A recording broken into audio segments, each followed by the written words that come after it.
Hello and welcome to All Stats Aren't We, a podcast in which Leeds fans cast their combined eye over goings on at Ellen Road, giving scrutiny to the underlying statistics and tactical footings at work at Leeds United. I'm Adam Elliott, the nil-nil ball drawer of the podcast. Just like me, boring. And I'm joined today by the fourth league game in a row without scoring of the podcast. This man, however, is an expert in scoring. It's Martin Riley. Martin, how are you? I am doing quite well, thank you. I've had a good week so far, pretty chill at work. Yeah, I can't complain about anything. I've had a cheeky takeaway for tea, a pizza, just because couldn't be bothered cooking tonight. How about you, mate? How are you doing and what have you had for tea? I had a classic. So you had a takeaway Martin classic for a podcast day, and I had a classic Adam pasta on a podcast day. A bowl of tortellini with some fried courgettes and some red pepper and some tomato sauce. Yeah, it was fine. I'll be honest, I almost cancelled this pod at about 2:00 today, but I didn't. The reason was because I had a bit of a headache and it was really giving me grief. But I put my head down for about half an hour at one point, and then I felt loads better. It means I've got to catch up on a bit of work because I took a nap for half an hour. But I'll be all right. It's fine. It's not the end of the world.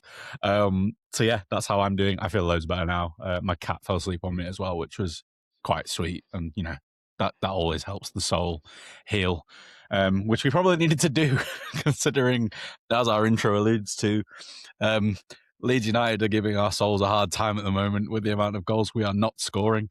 And we'll get into that today on this podcast. It's a little bit delayed, just because it doesn't make sense to rush stuff out when we've got a bit more time to digest it, when we've got a bit more time between games. I'm going to spoil this now, but we will not be doing a preview for West Ham, not a proper one anyway. So the next game we will be previewing is Manchester United. And as we discussed on the last pod, me and mine were on, that is a long way away. So you will still hear from us, but we're not going to be doing as much in the next few weeks anyway. News-wise then, there are only the 14 players to worry about going on international duty, Martin. Some of them for very big games. Don't get injured, basically.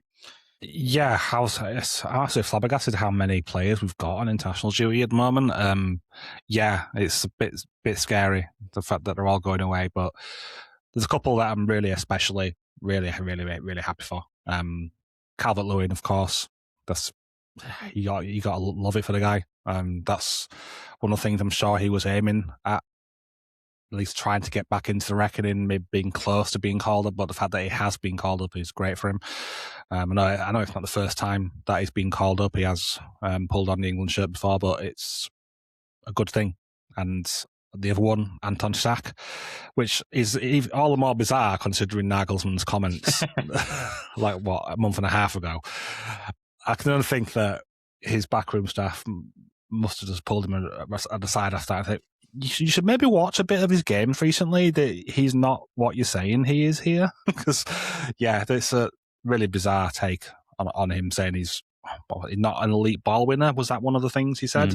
And not good in the air, despite his size. It's just like, well, he wins loads of aerials. Yeah, exactly.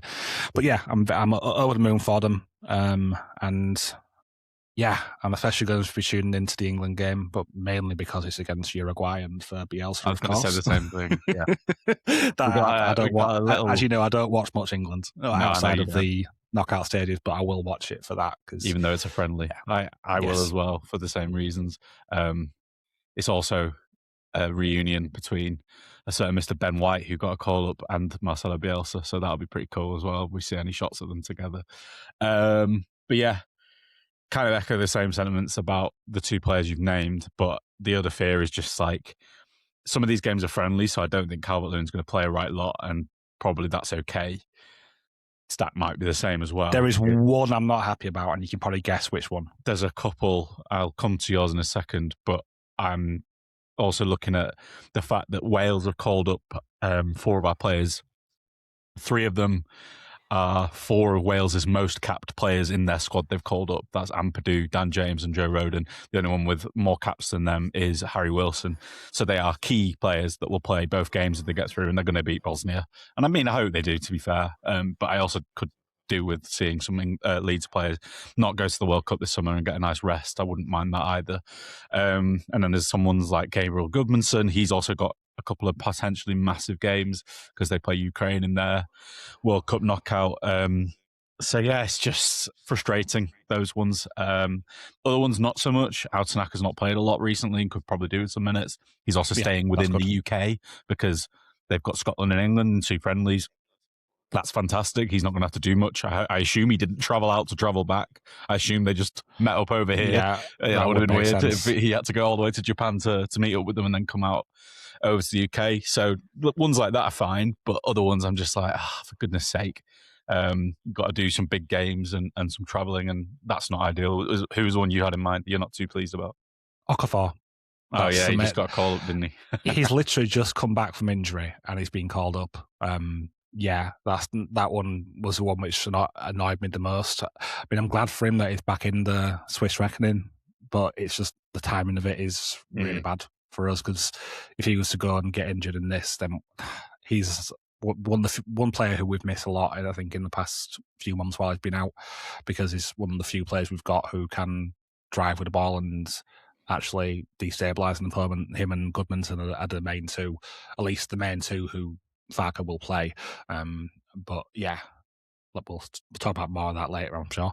But yeah, he's the main one that I'm annoyed about, but I'm happy enough for the rest of them. The Wales boys are all pretty sturdy and can play a lot of minutes, so I'm not too concerned about them playing lots of games. But yeah, I just hope that last statement doesn't bite me on the ass. Yeah, because there's only 7 games left, but it only takes Calvert-Lewin being out for the season because he's got an England call up for us to be a bit nervy, or more than a bit nervy. So hopefully that's not the case. And yeah, I do agree about Okafor. He's one of the few players that we have that breaks teams open with his running, breaks open a press. We need him and Goodmanson to come out of this unscathed. We really do. We missed them a lot against Brentford, which is what we're here today to talk about. Before I do, just a reminder, you can find our extra content. Trent didn't even go to these games. He's not been called up. Content on Patreon. Where can they find our Patreon, Martin? Patreon.com/ASAW Patreon. And thank you to everyone who subscribed recently on YouTube. It's massive. We are hoping to get more and more. We're hoping to get as close to 1,000 as possible before the season ends. I know it's a big ask, but if you are listening to this, even on your podcast player, just go and subscribe to us on All Stats on YouTube, please.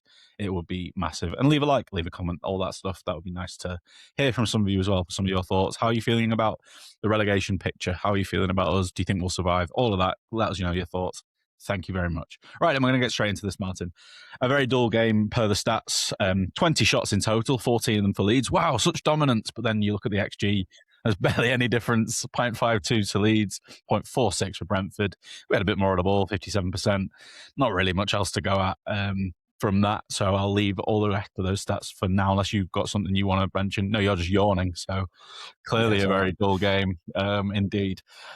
So be honest, Martin, then it was dull. So did you watch the game back? And if so, did you learn anything different from your first watch live?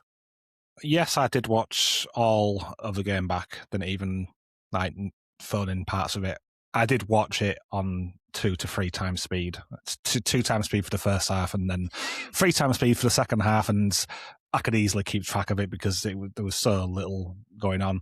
But yeah, I did learn some things that I noticed, and the main thing that I took away from it was how little we were getting players into their box. I mean, that shouldn't be a surprise that we didn't do it that often because we didn't create chances, but it really did surprise me. The rest defence was too much for what Brentford were putting out in terms of attack. It was generally a case of 4 players of ours were attacking the box: Macher, Calvert-Lewin, Aronson, sometimes Stack, sometimes Bogle, but mainly it was them. And we was generally faced with 7 Brentford players in their box. So to create anything in that sort of box, you have to have an inch perfect cross. And on the left side, we had a right footer who wasn't able to cross it easily. And Bogle isn't really one to cross loads, but yeah, we weren't able to find the right targets who were in the box, and we was generally outnumbered when we were near the box. But the biggest takeaway from it was probably the dullest rewatch that I've done in a long, long time. Yeah.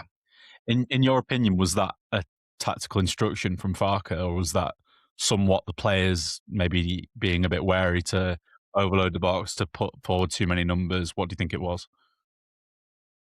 It might be I do think, guesswork, but just guess. yeah, it would just be guessing. Just off recent performances, it does feel like it's more of an instruction than players. Mm-hmm. And I do think that Farke is liking how little we are conceding XG and shots over the past few games.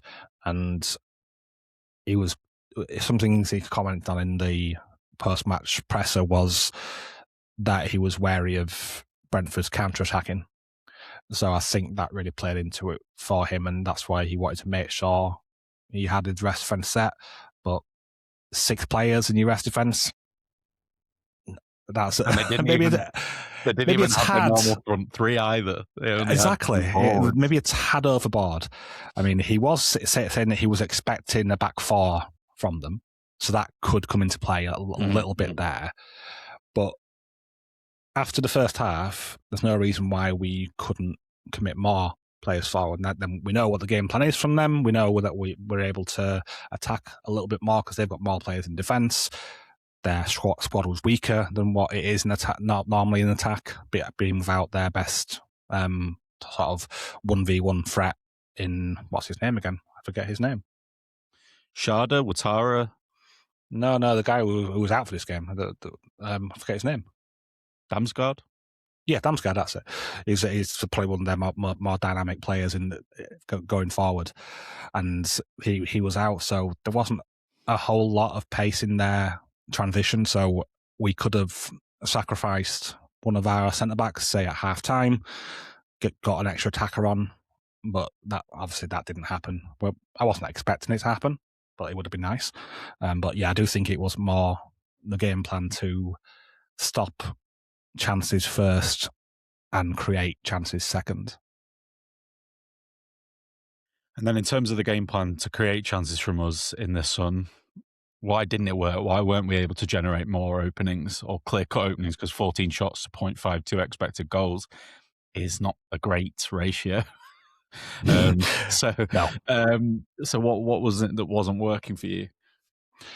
Well, I think the main strategy we were trying to play shorter a lot more than what we have done for chunks of this season.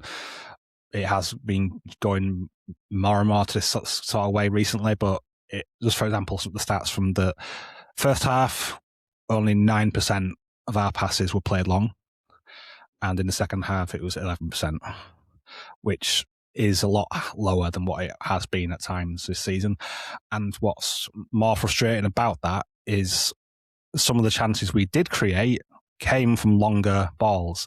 The one in particular, Bogle had a couple. Bogle's run which he made, and there's another one which got put up to Calvert-Lewin, and I forget who nearly had a shot because of it. But the best moments where we could have got something was when we were getting the ball forward quickly and looking to make use of Calvert-Lewin. And those stats for the long passing as well, I think they're a bit deceptive as well, because some of those long passes, when I watched back, were more enforced long passes than actual us wanting to go long. Like, it's when balls played back to Darlow and players are running onto him, so he's got to hoof it long. So that kind of thing, where it was definitely the game plan was to play short in this one and try to play around them, and it just really didn't work. The frustration for me is I don't understand how Farke came to that conclusion as to why it would be best to beat Brentford. Even if they'd been the back 4 that he expected, I just don't really get it. So that is confusing. Obviously, if you can't pass long or you're unwilling to, whichever one it is, which I think it's more the latter, the other way that we've been able to break out this season is something we were talking about a second ago with Okafor, is down the left channel. We've had Goodmanson and Okafor at times, our 2 best ball carriers in the team. And we didn't have either of them in this game. So a lot of our play Strout was probably our main playmaker at the back. I haven't actually looked at the stats on this, but I assume he got through the most passes in the end. You can tell me in a second. But a lot of it seemed to come down the left where we didn't have those two. It just didn't really make sense to me. And a few times that Strout looked his best were actually a couple of longer balls that he played. Like you said, the clipped one through to Bogle and another one for Calvert-Lewin. Those two are two of his best moments in the entire game. Because otherwise he was passing to Justin. We were recycling it around, going back to Darlow, kicking it long. So like you say, those passing stats are not completely truthful, completely fair. I think our season average is considerably higher than that. I don't know the exact number because we haven't got access to the data recently, but I think at one point it was around sort of 17, 18% or something like that. So that is a long way behind. So that's a real shame that we have reverted to type a little bit. Is that how you would describe it? Are we saying that Farke has reverted to type and is preferring to dominate possession? And kind of what are the reasons for that as well? It is early signs that is what's taking place, that he is going away from what made us successful for a while. I'm just going to go back to my old passing data. Yeah. Just to find what the percentages were earlier in the season. So up until match week 21, because that's when I stopped updating this, because I think that's around when we lost access to FBref, which was where I pulled all data from. So the season average for that time was 15.48%, but a lot of those were earlier in the season was less, and it progressed more. That there was games like against Chelsea 24%, Bournemouth 22%, Fulham 18%, Newcastle 18%, Crystal Palace just short of 18%, Newcastle 18%. Brentford's last game against Brentford, 17.5%. So it's gone quite drastically different to this one. So it's a good 5-6% shift. No, that doesn't sound like a lot, and it probably isn't in terms of numbers, but it's even just a few extra of those longer balls could have created something, because that it was where we were getting joy. When we don't have Gabby Goodmanson and Okafor to drive the ball forward like they do, because they're the two best sources of progression that we've got in the side, outside of yeeting it long to Calvert-Lewin. When we don't have those, and then we're trying to pass around teams like we did in this one, it's just not what this side was built for, and it was never going to be successful. And the XG from this game tells you that, really. And the past two games, really, because I know the last game we got someone sent off, but even before these sending off, we hadn't created a whole lot in that game. We could have created more, of course, in the second half. Who knows? Because we were starting to turn the screw a bit against Palace, but it's still not the best way to approach these sort of opponents, because it's what they're comfortable with.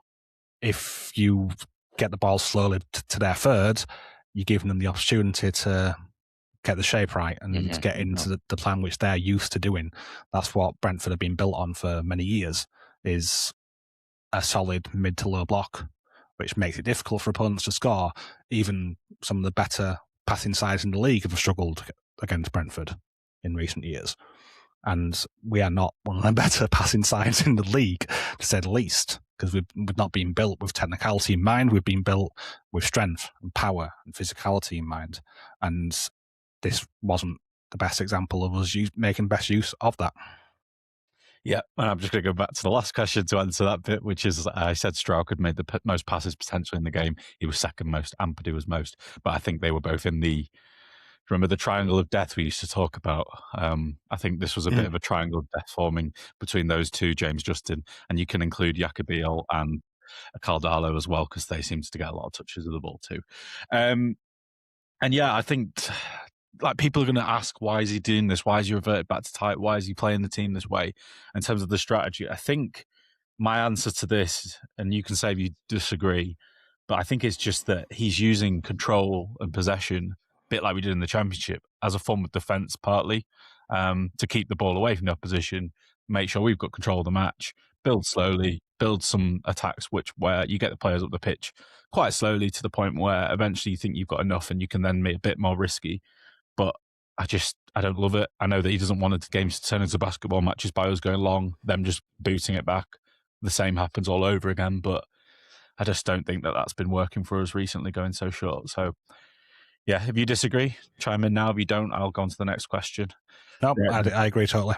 So I think a big question from this game then, was this a case of two defences being on top, or was it actually just two attacks faltering in the end, Martin? I think you know what you're going to say to this, but go on.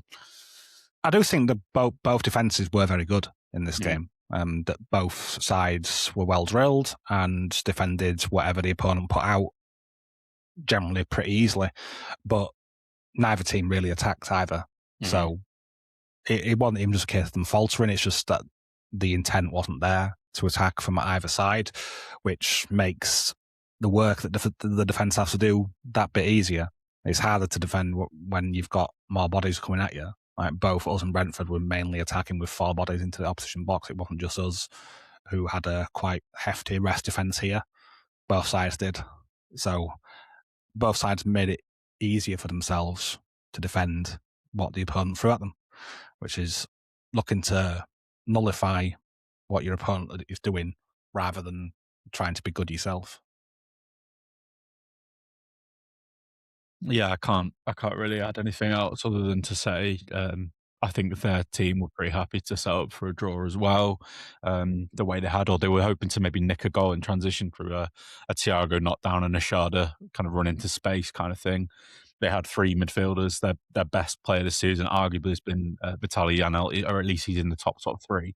He was out, and they played 3 midfielders that are probably more defensive minded than they are offensive minded. Jensen's maybe the only slight exception to that, but like even then, he's not really known for scoring loads and loads of goals.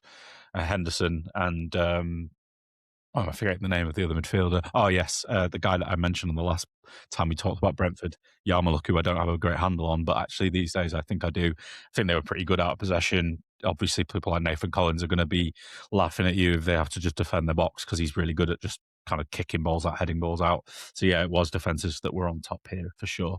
But in terms of our attack and our outlook on this, because that's probably more important, we had a question from Gloucestershire White in the Discord, who was basically ultimately the question boils down to we're not scoring, but we're also not conceding, and so I guess we should probably discuss the pros and cons of that.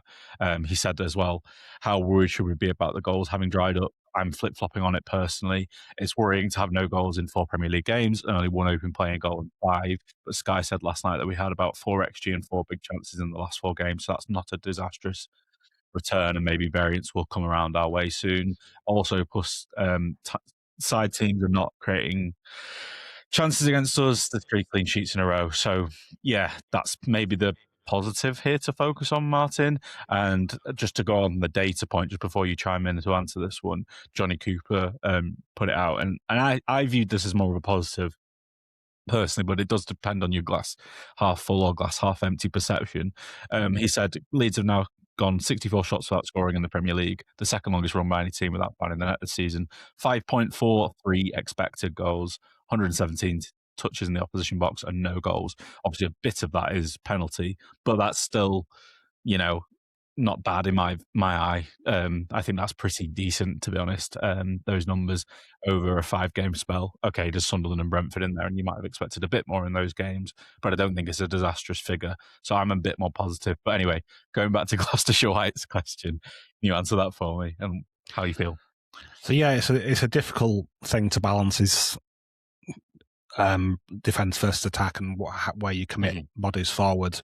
And I don't think I'm concerned about it yet, because some of the opponents that we come up against are generally quite good at stopping big chances against them. Brentford, especially Brentford, are good at it. Palace are good at it. Sunderland are good at it. So it's not, for me, a major issue at the moment. But I'm very happy with the way we've defended equally. But I think there is something of a balance that we can try to strike with this. It's funny that this pod has come after a recent quote from Marcelo Bielsa, which he said, there is a short path to winning, which is to play better than the opponent. There is a more accessible path. I'm not going to play well, but I'm going to prevent the other side from doing so. When you try to play well, you have to assume a risk. So for me, Farke is more focusing on preventing the other side from playing well at the moment. And he's leaning away from the risk of committing more bodies forward. And to be fair, as the underdog this season, one of the smallest budgets this season going into the Premier League with a squad that was mostly made up of Championship players, somewhat understandable to be the underdog and to play that way. Oh yeah, it wasn't really a criticism; it's just more of an observation. Yeah, that's what Farke is deciding is his best approach at the moment. It's not a philosophy which I ultimately always agree in, but against certain opposition, absolutely, you should try to stop your opponent from playing their best football. But there's you can get a bit more balance in it, and there is room to be a little, not take your foot off the gas totally, but push it down a little bit at least. Just commit at least one extra body into the box. You could have afforded to have 5 players in the rest defence as opposed to 6 in this game. Just the tiny tip of the balance. Yeah, exactly. Like, we may have conceded a little bit more chances, but we could have also scored from one of ours, because they were also not committing bodies forward. I don't think anybody really expected them to commit bodies forward, because I believe we also knew that Damsgaard was a risk for this one, so it was always a potential game where they could have changed shape in this one. Obviously, that still is a big switch to formation to what they haven't really done this season. Brentford have been mainly a back 4 side, but we should still have been expecting it as a likelihood, given one of their players was a doubt for this one, and they don't have a whole lot of depth for those positions in the forward areas. So yeah, it's a tricky thing to get right when you're a newly promoted side. And we have, for most of this season, got that balance right, I think, because throughout the season we have been creating chances, and in terms of XG, we have created quite a lot this season, and we've had some variance going against us for the opponent scoring goals. So I'm not concerned is the take home from it in the short term, but we do need to try to get that balance back, shift a little bit the other way to what maybe it's a touch towards defence, not defence, sorry, attack rather more defence. More defence. Give me 7 in the got 11 men behind the ball. Yeah. I take your point on opponents recently. I think that's a really good one, actually. Palace, Sunderland as well. Like, you can stretch it back through those 3 games, and it's like that's their kind of way of being at the moment in time. What I do think is being a bit lost by some people with their analysis of this is like they've said this is a really decent point. We're at home to Brentford. Brentford are 7th in the league. First of all, I don't like league table analysis because I think it's poor and it's lazy, and I don't personally think that a league table tells you the full picture. I think I went into a lot of detail about the fact that I don't think Villa are at the time they were in a title race in terms of points, and I made the joke that they weren't, and now they very much aren't, and people kind of were thinking they were, and they just never were, and now they've dropped to 4th, for example. So like they're a worse team than people perceived. I think Brentford I'm not necessarily saying they're not the 7th best team in the league, but I also don't think they definitely are either. The reason I'm saying this is because there was like 6 points between them and Palace in 14 going into this game. That is nothing. I'm sorry, but it's nothing. And like, I think people saying, oh, they're in European contention are a bit lost in that sense. I just don't think that's the right kind of analysis tack to go down. So what I'm trying to say is I personally would have liked us to have tipped the scales a little bit more in this game, to play a few more risks, and we might have been able to nick a win 1-0. We did against Fulham. I think they're a similar standard team to Fulham, Brentford, so, and not just because they're in the same part of West London, but just like, I think quality of player and coaching is not too dissimilar, really. So that's why I was a bit frustrated that it was a 0-0. It's obviously aged slightly better from the games the next day with West Ham losing to Villa, but it's not ideal still. And I've just wanted to say something on Farke. This is not going to be a full analysis, and I'm not going to go into loads of detail about this because we're going to do more talk about Farke at the end of the season when everything's said and done. But this is kind of a mismatch of, that's not the right word. This is a mix together, a concoction of mine and Dan's takes that I've put together. I just wanted to say it to you all because it's how I'm feeling at the moment. Farke got dragged kicking and screaming to make the obvious tactical switch to the style of play the squad has been built for back in November, December. It's worked for a while, but it's not fully working now. He's got time to go away and think about what to do in these next 2 weeks because we need something more from those Burnley and Wolves games. He obviously has some upsides, mostly pertaining to squad harmony and wider club management that he's done pretty well with since he joined the club all the way back in the chaotic summer of 2023. But we should all see the tactical problems now and the reverting to type as we've just discussed on this podcast so far. I guess the question is it him being stubborn and going back to his ways of like possession, or is it a form of risk aversion? I've already answered that one and said I think it's risk aversion with the possession stuff. I think it's his way of trying to see out games. Or is it him believing truly that this is the way we make games tight and maybe nick 1 or 2 wins to get over the line from here? But I do think that is risky, even though that is like looking at it from a standpoint of not losing. It's risky to me because tight games a la Sunderland, we just saw, can go against you. They can nick it instead. And yeah, there are still issues with Farke. I don't need to go into all of these today, but we've been over some this season already.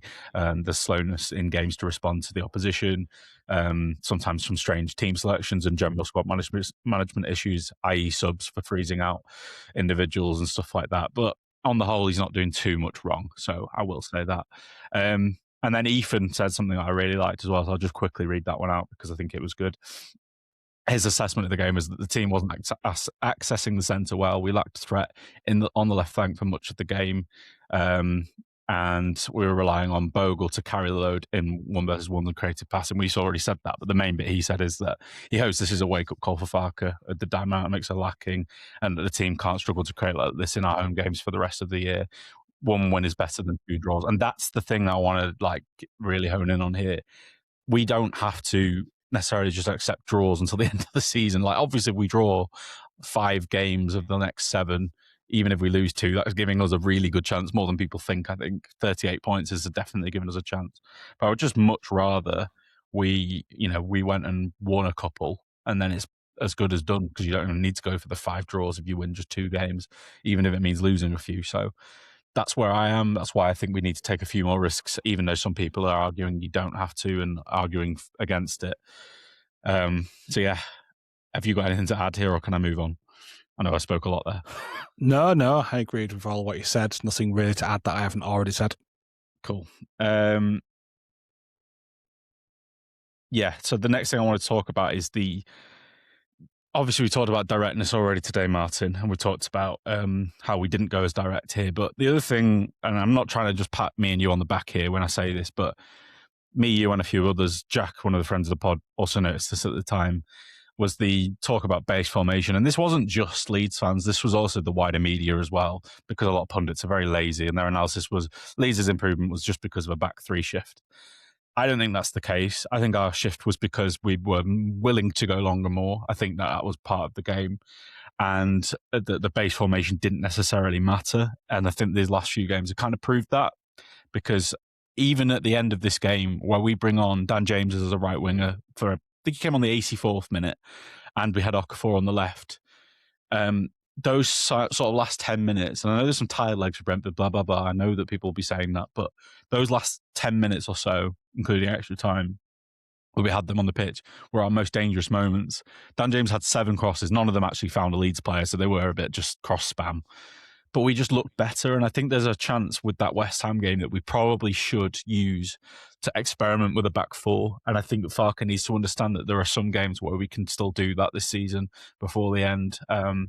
Because like Jack says in his tweet, I've been saying this from the beginning of the back 3 era, it's too much of it is reactionary and results based as to why like the back 3 has worked, rather than actually how we're performing the roles of the side tactically.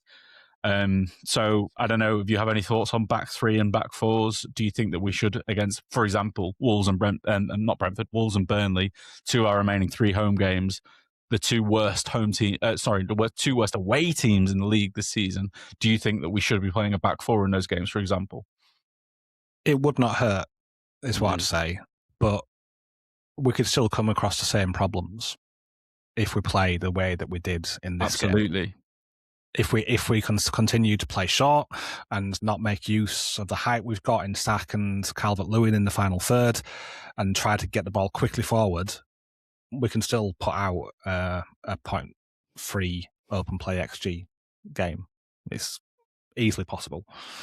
And for me, it's more about the intent behind the formation than what the formation is at all. Yes. We're never going to see Farke making early subs, like we want to. But we have seen him play more direct. So I don't think it's unreasonable that he will look at the past 2 games where we have tried to possess the ball a bit more and think, yeah, maybe this side isn't built for that. And hopefully we can go back to what we have done and go quite direct in against some opponents. I would not be against seeing a back 4 return, because I think more naturally, if you have more attackers on the pitch, we will just be more attacking. That's my point as well, yeah. It's like, because as soon as you put out a back 3, the wider view from any back 3 shape is always, they've gone more defensive. Even when that's not always the intent behind a back 3. It's like so many teams build up now in a back 3 shape, but they're not a back 3. It's just so sometimes a back 3 is just because you've naturally got that 3 in the build up, which can help you build from the back. But yeah, I'm more bothered about the intent of what the side's going to do than what the shape is. But at the same time, it would give us more attackers on the pitch, and that would naturally make us be a bit more willing to commit bodies forward. Because if you've got Okafor on one side, Dan James on the other, Aronson, Calvert-Lewin, that's 4 players there. Because I don't think Aronson will drop out. He's too important to what Farke wants out of possession. And then you've got 2 reasonably attacking fullbacks, Bogle more so than Justin, who can get involved in that as well. So you'd probably naturally get 5 players attacking the box rather than the 4 that we've currently got.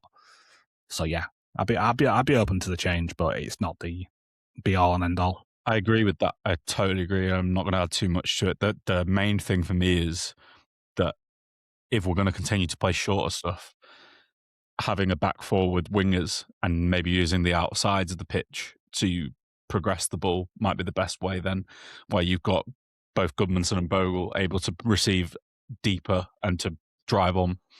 And they've also got combinations they can have and wingers they can connect with better ahead of them. I don't like how isolated sometimes Bogle's looked on his own on the right wing back position.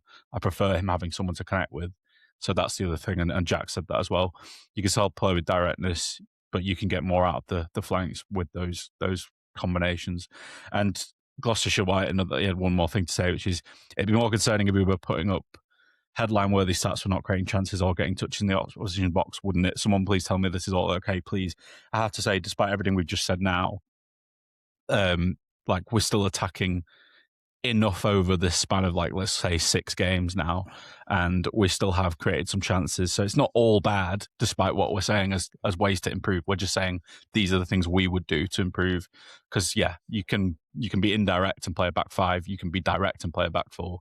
These are the things that matter. It's the intent, as Martin says. So I think that's basically nearly all of it. I really didn't like certain aspects of the game. Just to finalise these last few points here, I'm going to ask you a question in a second about whether you think if we don't make a few tweaks here and there, whether you think it'll relegate us. I don't personally think there's a high chance of us being relegated, even if Farke sticks with this, because I think we might scab a win somewhere and just about sneak over the line with a few extra draws on top of that, because I really don't think it's as many points as some people believe. It's not going to go well into the 40s, let's put it that way.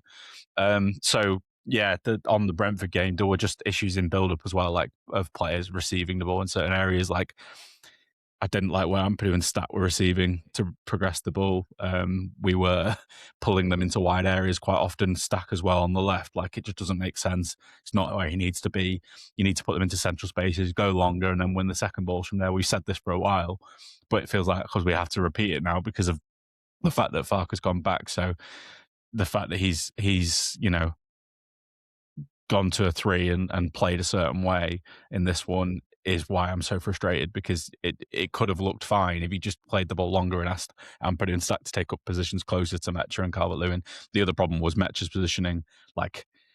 He was often sort of, I'd say, somewhere between a left wing, a left centre mid, rather than as a central striker, and he needs to be closer to Calvert-Lewin. If you're not going to have Ampadu and Stack near him for knockdowns and second balls, then you need Metcha, ideally all 3 really, but it didn't work. So those are part of the reasons why I was so frustrated as well.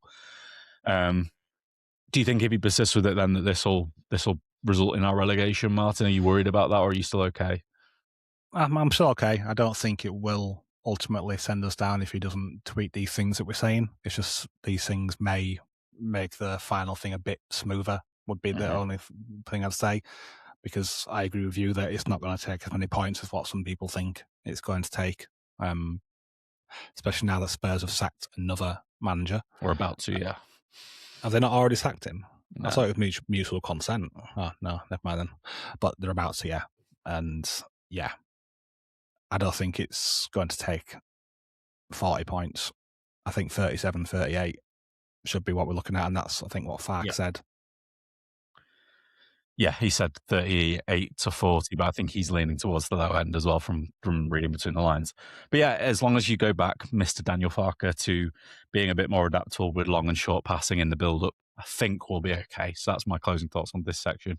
Right, we're going to go on to the second section now with a few more questions and a few bits on players.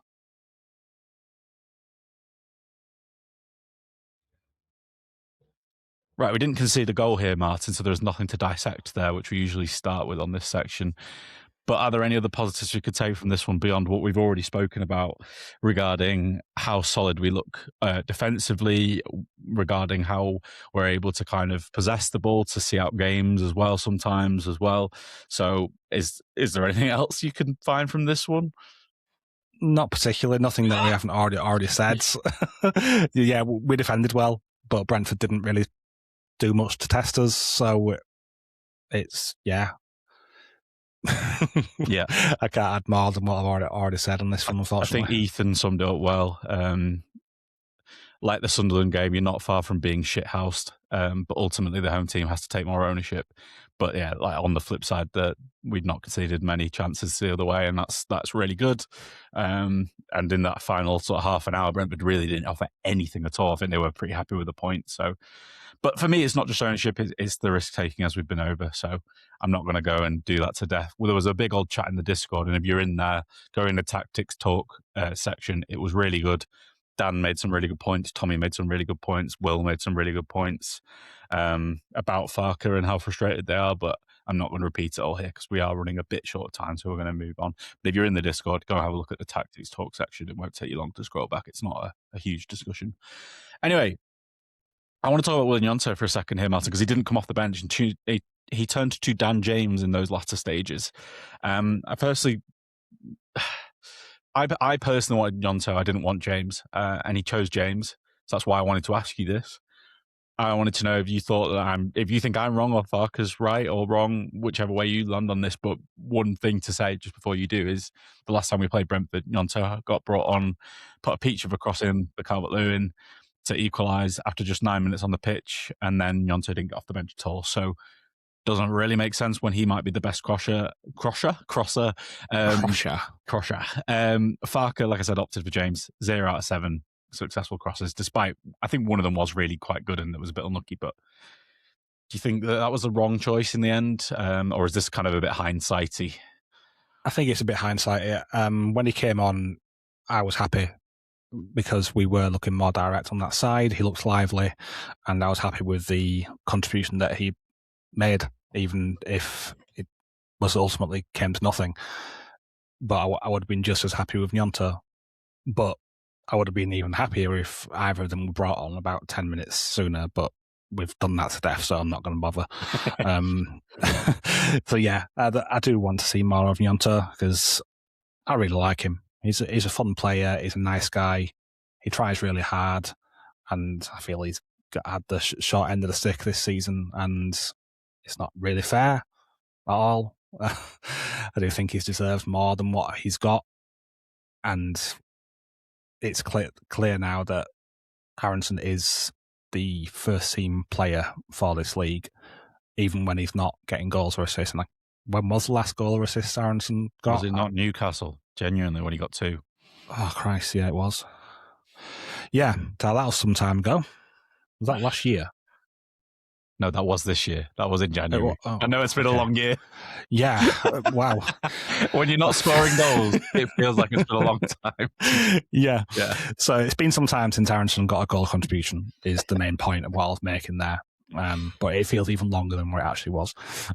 Yeah, so he's on the pitch more for what he does out of possession, even though, for me personally, Gnonto is a hard-working player, and the stats back that up. When he was playing earlier in the season, he was put out a lot of good work in terms of out of possession stuff, and yeah, I'd be really frustrated if I was him. I would too. Yeah, he can definitely be more effective in terms of attacking quality, and against a side like Brentford, who you don't need an out of possession oomph to put pressure on them in build up, because they're just going to hit it long anyway. I want this like the most long passes that Ellen Road has seen and get it from an opponent in God knows how long. I think I saw Johnny Cooper something from about that. But yeah, we could have given him a start here, or in the last game, or against Sunderland. These are more sorts of games which feel more like a championship side, the past ones that we've had. That sounds really disrespectful considering Crystal Palace are in Europe, but it's more the vibe of them than the vibe of the game. Yeah, than the quality of them, just sort of how little chances there's been. So you want your best. If Farke is going to insist on playing more shorter, then you want your best ball retainer in forward areas, and that's Gnonto. I have nothing against Maitre. I know if we don't really have something here for Maitre, but I'll shoehorn it into here. I don't know what he's thinking with this wing spot for him. It's kind of a weird thing because he actually played quite a good chunk of the game in sort of more striking positions, but because he's playing out of possession on the left, it seems like it's more of a wing spot than a striker up spot, but there were also plenty of times where he was in wide areas and not really doing a whole lot. I think it was to keep him wide in early build-up because that's where he was from being out of possession, and then progressed to being inside the box to attack. But it just really meant that he was on the periphery and didn't really get involved in this one at all. If a player is going to be in a wing spot for most of the time, you want them to be a winger, is my main thoughts with that. So give Gnonto that spot which Maitre had. Or if you're going to play Maitre, just make sure that you're playing him where he should be playing, and that's attacking the box. That's what he does, that's what he knows, that's what he's good at, and he's proven that this season. If you played him closer to Calvert-Lewin and we go more direct, and then the opponents are trying to work out who is that long ball going to, because although the Maitre isn't as good as Calvert-Lewin at winning aerial battles, he's no slouch either. He would cause problems, he'd shove his ass into the centre-back, make it difficult for them, and then you have a bit more of a chance of progressing the ball and going on from there. That isn't what we saw. It was more, he was receiving the ball with his back to goal on touchline. Like, that's not where you want Lucas. You don't want him there. You want him attacking the box, and you want him close to the centre forward to make runs off when he's playing as part of what's meant to be a 2. But yeah, I want to see more Gnonto. And there's not many games left for him to be seen. I think the main upside of James coming on, just to go back to that, it was actually just like I said, Bogle having someone to either go on the outside so he can go inside, or go on the inside so he can go on the outside. Like he looks so much better when he has someone to do that with. He doesn't really get that with Aronson. No, or when he's on his own and there's no one ahead of him. It's just like, well, just do what you can with the ball. The other frustration for Gnonto has to be he has contributed to 4 goals directly this season. That's 1 penalty win and then 3 either goal or assists this season. That's 4 more than Dan James, who has 0. I know he was our player of the year last year, and I know that he got more contributions last season as well than Gnonto, but I don't know. I just don't really. He also played a lot more games, I think. He would have done, yes.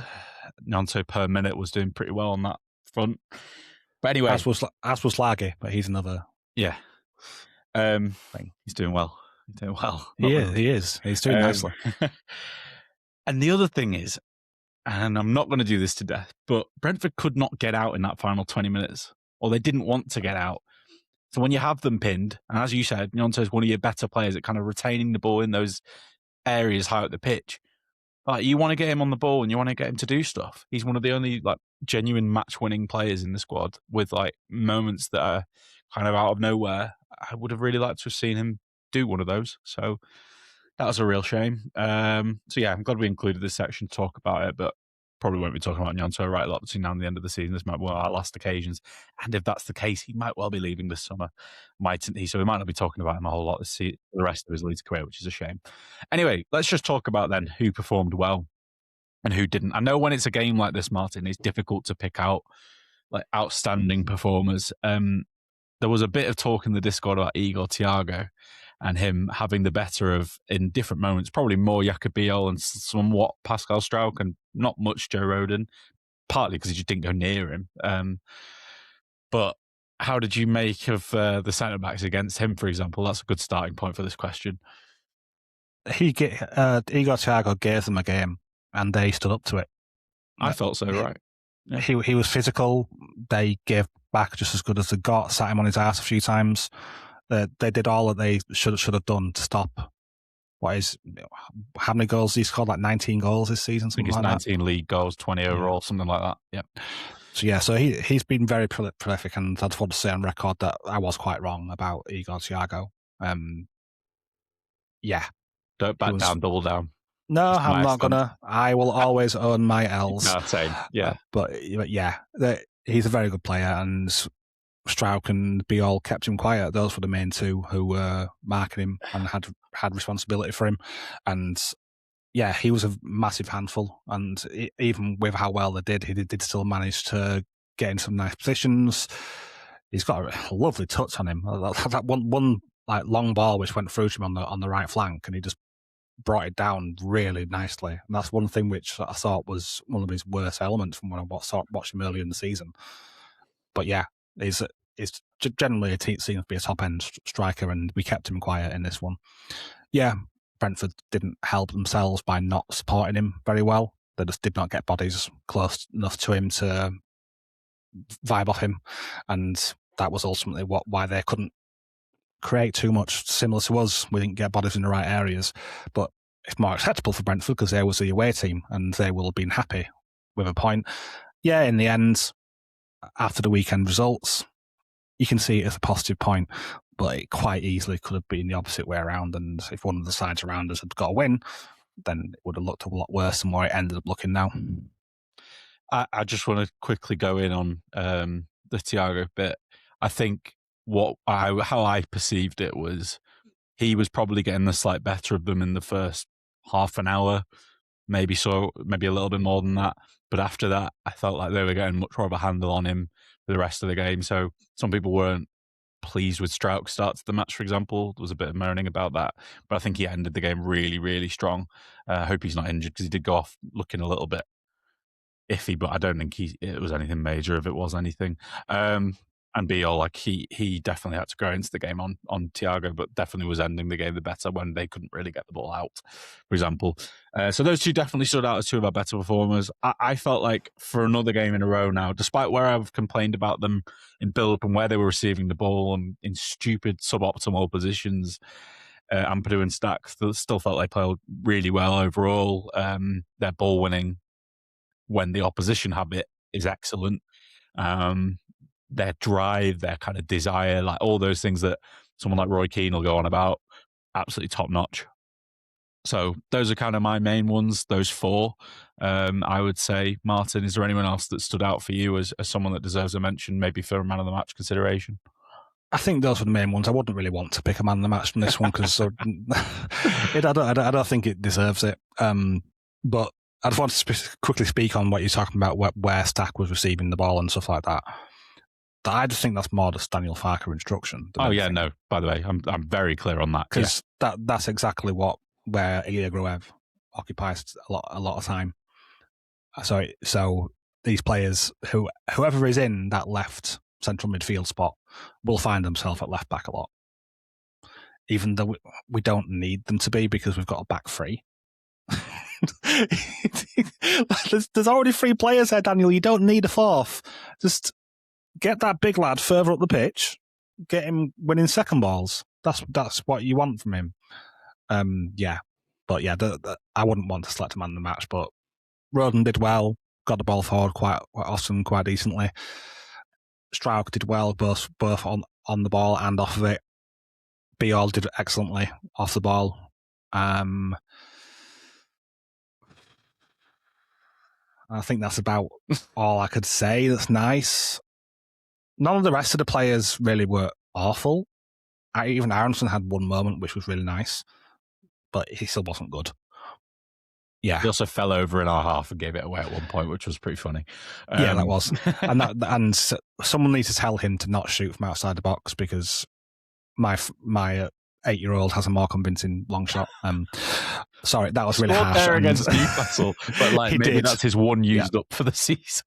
Yeah, he's not going to do that again.